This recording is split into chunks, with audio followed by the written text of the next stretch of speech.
Bismillahirrahmanirrahim. Assalamualaikum warahmatullahi wabarakatuh. Baik ya, di pagi hari ini perkuliahannya, maaf ya, kita lewat video pembelajaran karena di hari ini jam 8 saya bersama dengan tim dosen biologi akan melakukan rapat ya di kampus 1 mengenai pengelolaan jurnal yang ada di prodi. Semoga ini tidak mengurangi dari nilai pembelajaran. Untuk pertemuan hari ini, kita akan membahas ya, kita rapel saja karena kita juga untuk persiapan akreditasi otomatis nanti dari pembelajaran saya ataupun dari dosen mungkin ada yang dirapel. Untuk pertemuan hari ini kita akan membahas mengenai ribosom, pertemuan ke-12 dan pertemuan ke-13 mengenai sitoskeleton. Kemudian ada mikrotubulus, mikrotubula, dan filamen intermediate.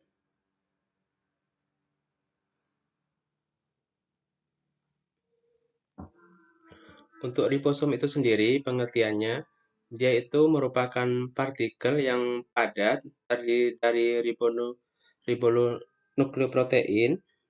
Untuk ribonukleoprotein itu adalah kompleks RNA dan protein.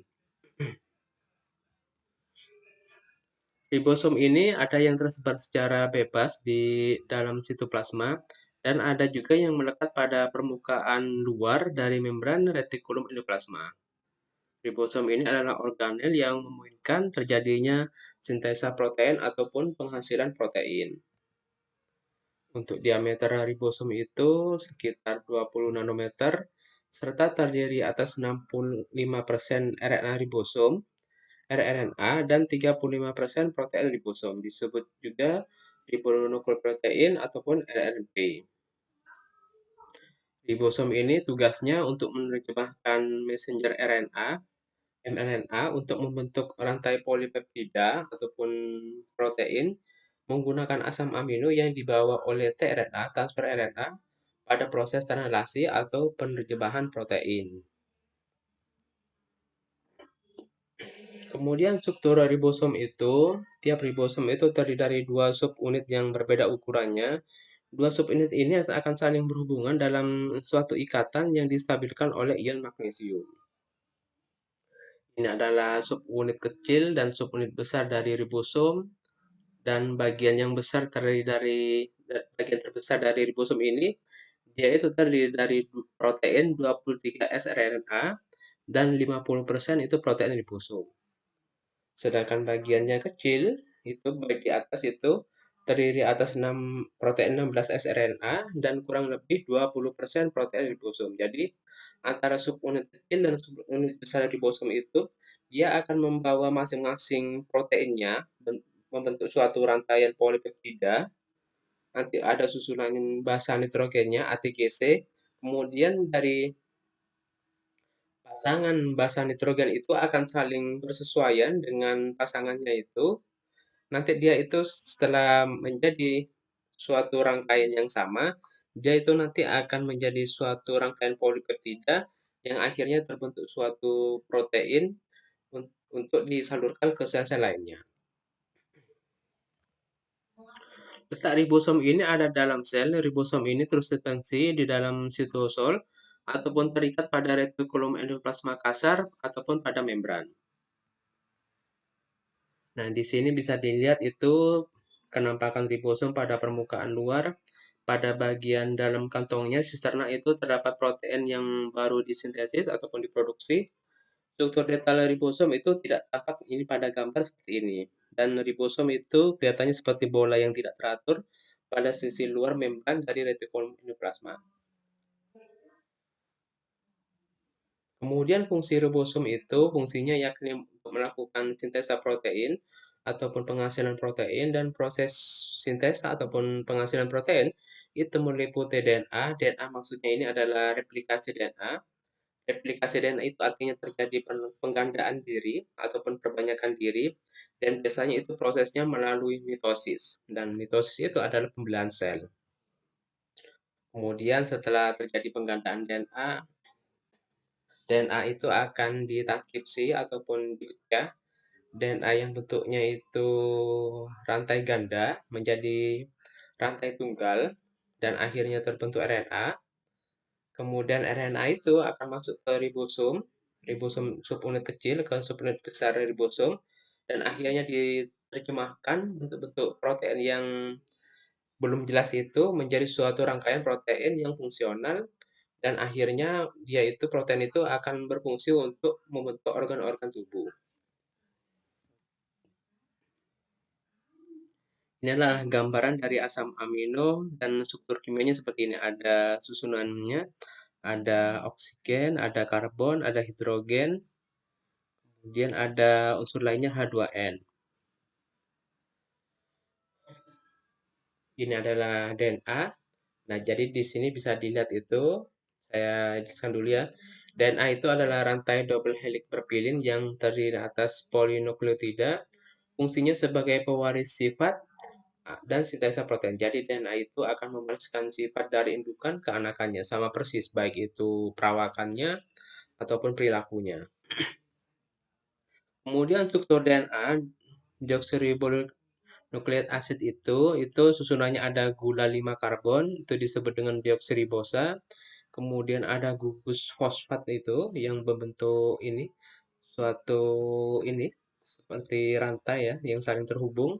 Kemudian ada basa nitrogen. Nah, basa nitrogen itu biasanya susunannya ada ATGC. Jadi ini ada protein adenin berpasangan dengan timin, kemudian guanin berpasangan dengan sitosin. Wah, ini pasangannya ATGC. Ini untuk yang DNA.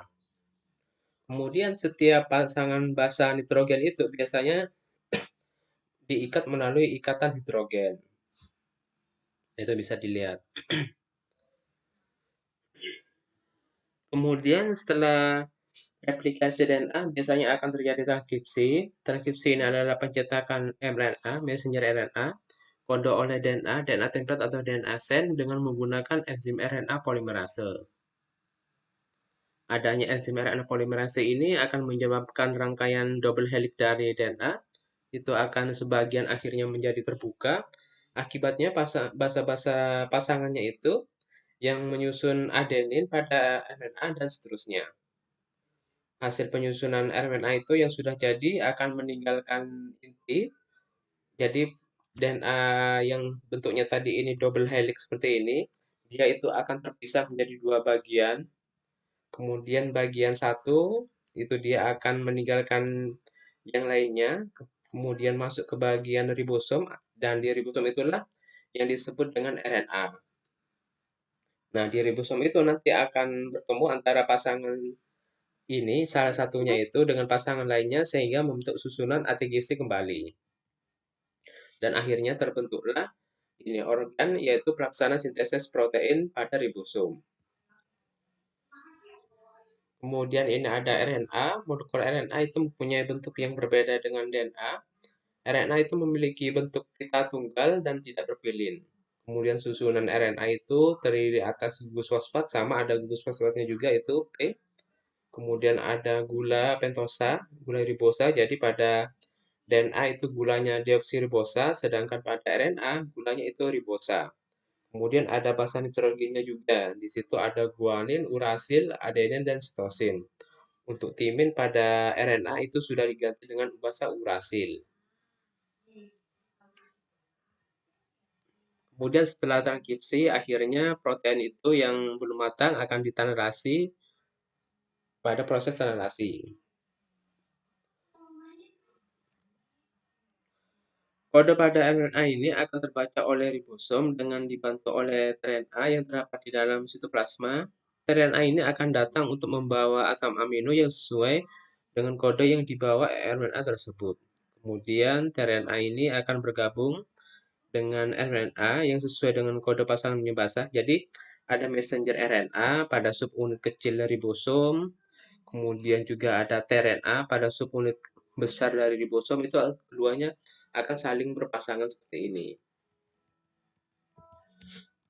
Nah, ini. Jadi itu akan saling menempel seperti ini Dan penempelannya itu nanti di situ akan masing-masing membawa proteinnya sendiri-sendiri dan akhirnya itu terbentuk suatu rangkaian polipeptida.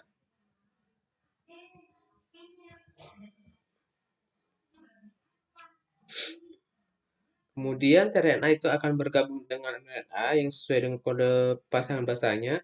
Bagian pada tRNA ini yang terlibat ini disebut dengan antikodon yang berhubungan dengan tiga basa pada pita RNA yang disebut dengan kodon. Kemudian yang berhubungan dengan tiga basa pada pita RNA itu disebut dengan kodon asam amino dengan berjajar-jajar dan urutan yang sesuai kodenya.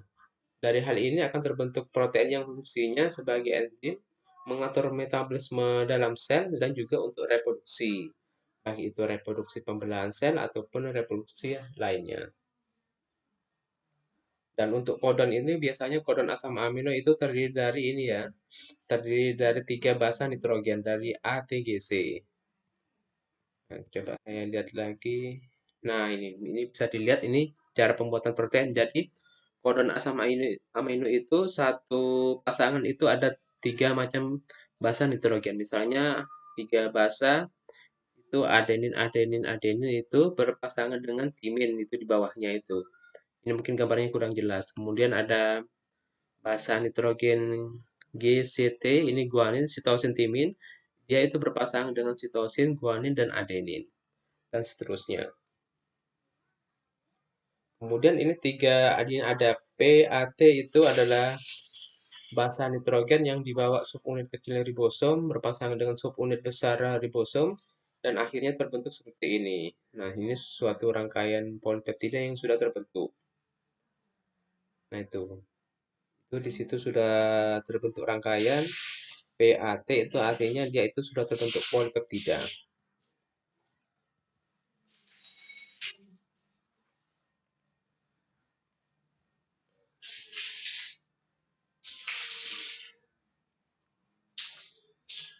Oke, sekarang kita masuk ke pertemuan ke-13. Di sini akan dibahas apa itu sitoskeleton, kemudian ada mikrotubulus, mikrofilamen, dan filamen intermediate.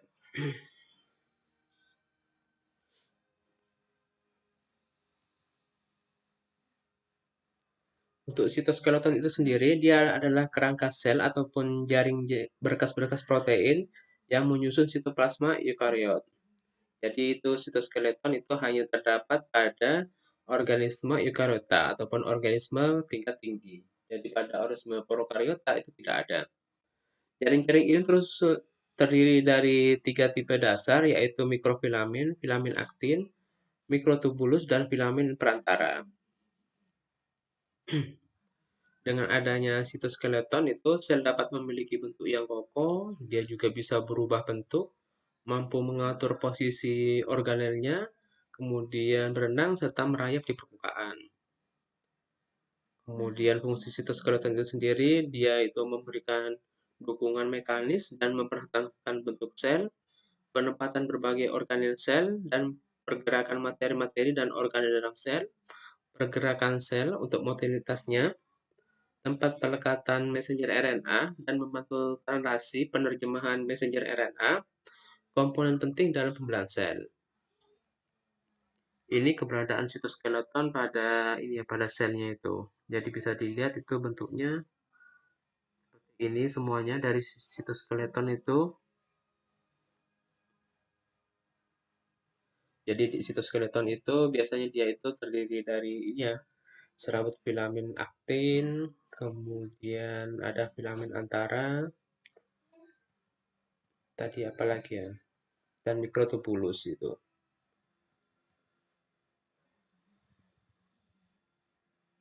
Nah itu ada bagian-bagiannya ditunjukkan, itu ada filamen aktinnya, ada mikrotubulusnya, dan filamen perantara.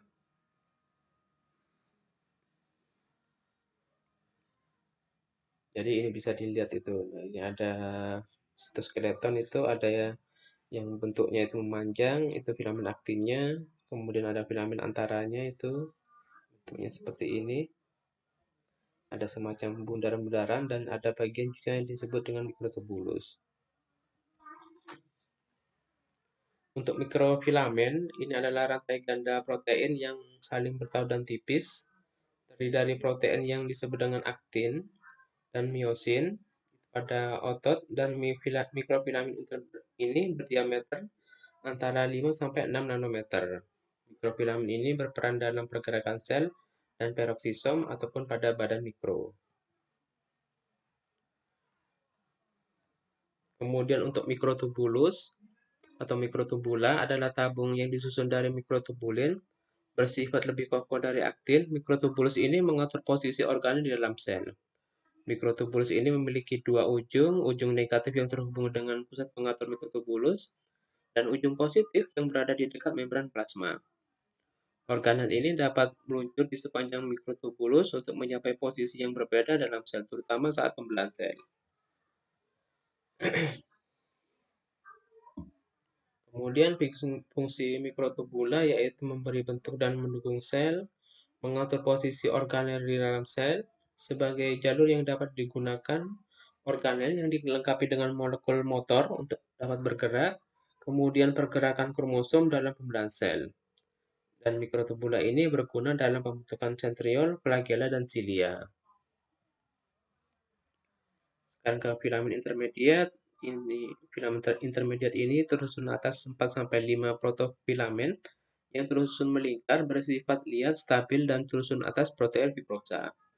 Dan sebagian besar filamen intermediate ini fungsinya untuk menyokong sel dan inti sel. Letaknya ini biasanya terpusat di sekitar inti. Contoh filamen intermediate ini antara lain adalah pimentin, neurofilamen, lamina nuklear, dan keratin. Filamen intermediate ini adalah peralatan sel yang lebih permanen daripada mikrofilamen dan mikrotubula, dan sering dibongkar pasang dalam berbagai macam bagian sel. Ya, ini sekian perihal dari pertemuan 12 dan 13. Semoga bisa dipahami dan semoga ini ya, Ahmad ini tidak bosan-bosan untuk belajar mengenai biologi dan harus lebih banyak tahu ya. Jadi bisa saja mahasiswanya itu bisa lebih pintar dari dosennya, dengan caranya dia itu mungkin bisa lebih banyak belajar dari berbagai referensi yang bisa dipercaya, dan juga bisa saling sharing ya dengan kakak tingkatnya itu. Oke, saya akhiri saja.